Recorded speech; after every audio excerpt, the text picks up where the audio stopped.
लेकिन महंगाई, लागत, उसमें कितना इजाफा हुआ उसको अगर अकाउंट फॉर करोगे तो क्या खेती लगातार नुकसान का सौदा होता जा रहा है। और यहां पर एमएसपी की भी जब बात आती है, सूरजमुखी तो ताजा उदाहरण है, 6400 रुपए की एमएसपी, अब तो खैर 6760 रुपए की हो गई, 3500 से 4000 में किसान बेचने को मजबूर।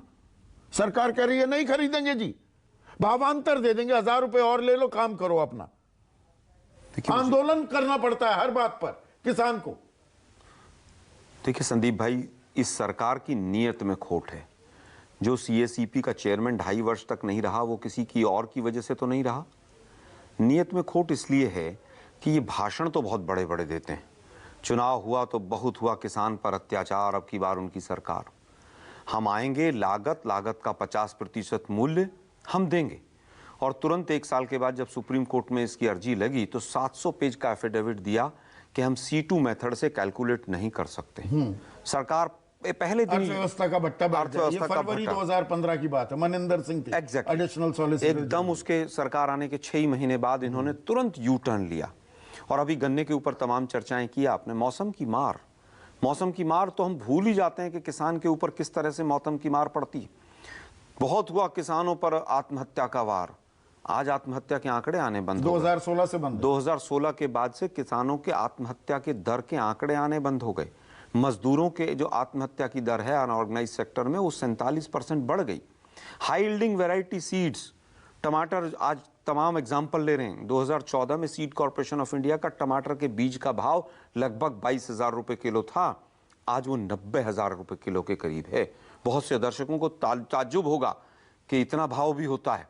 बीज, इंसेक्टिसाइड, पेस्टिसाइड, खाद, हर चीज की कीमत जिस तरह से बढ़ी है 400 से 500%, और आप अगर 3 से 3.5% और 35% या 30% भी अगर 9 साल में बढ़ा रहे हैं तो 3-3.5% आता है। पर जो केसी त्यागी ने, आलोक शर्मा कहा, भाग और भाव भगवान नहीं, सरकारें तय करती हैं। और सरकारों में 55 साल आप रहे हैं सरकारों में। देखिए हम 55 साल, एक मिनट सुनिए ना, आप एक दो उदाहरण यहाँ पर बताने जरूरी हैं। लाख करोड़ रुपए से ऊपर के भुगतान का जो बकाया रह जाता था, किसान बस गन्ना उतार दिया मिल में और इंतजार किए जा रहा है जी, कब आओगे मेरे खाते में पैसे, कब आओगे मेरे खाते में पैसे। वे आया ना करते। देखिए मुझे लगता है वो कम हुआ है कि नहीं। ये जो 105 रुपए की बढ़ोतरी, लगभग 50% की बढ़ोतरी FRP में की, वो तो मोदी सरकार में ही हुई। इस बात को इनकार कर सकते हैं आप?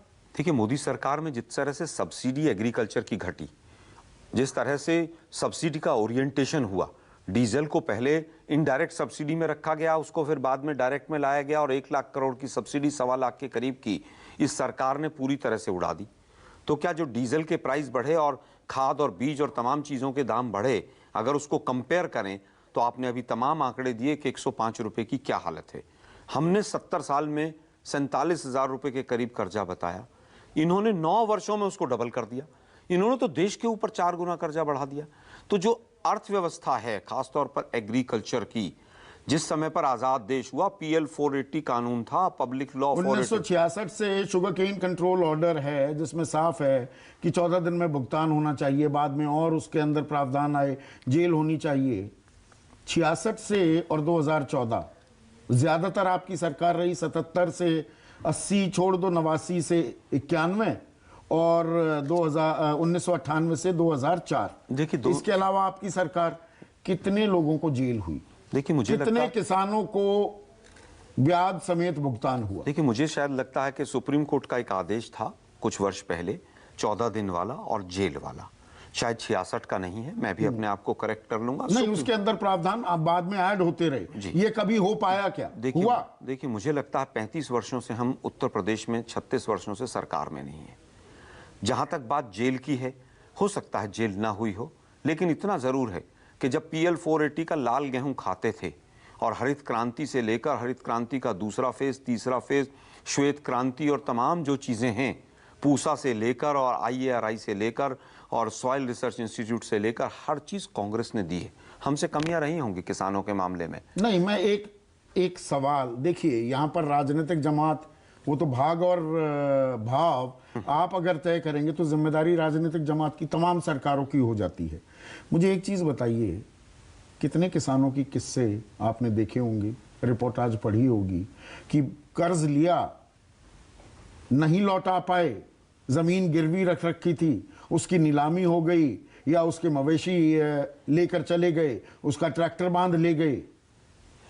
देखिए ये किसानों के साथ तो होता देखा है, और कहीं होता देखा है क्या? किसानों को दाम नहीं देंगे, उसका माल ले लेंगे, साल भर बाद पैसे देंगे, उसके ऊपर से एहसान ठोकेंगे कि दे दिए ना आपके पैसे, और वो थोड़ी देरी कर जाए तो कुर्की की नौबत। देखिए, मैंने कहा कमियां हमसे भी रही होंगी। उष्ण कटिबंधीय देश है, ट्रॉपिकल कंट्री है, मौसम की भी मार है। देश के अंदर किस तरह के हालात थे, 32 करोड़ की देश का आज आबादी का 140-45 करोड़ आबादी हुई है। हमने 2014 में जब ये सरकार छोड़ी थी, रामविलास पासवान जी का स्टेटमेंट याद है कि 4 साल के अन्न के भंडार भरे हुए, और चाहे कोरोना हो, हमारे किसानों ने, अन्नदाताओं ने कभी हमें निराश नहीं किया। अगर सबसे ज्यादा एग्रीकल्चर ग्रोथ रेट रही तो वो कोरोना के टाइम पे। किसानों ने तो कभी निराश नहीं किया अनिल घनवत।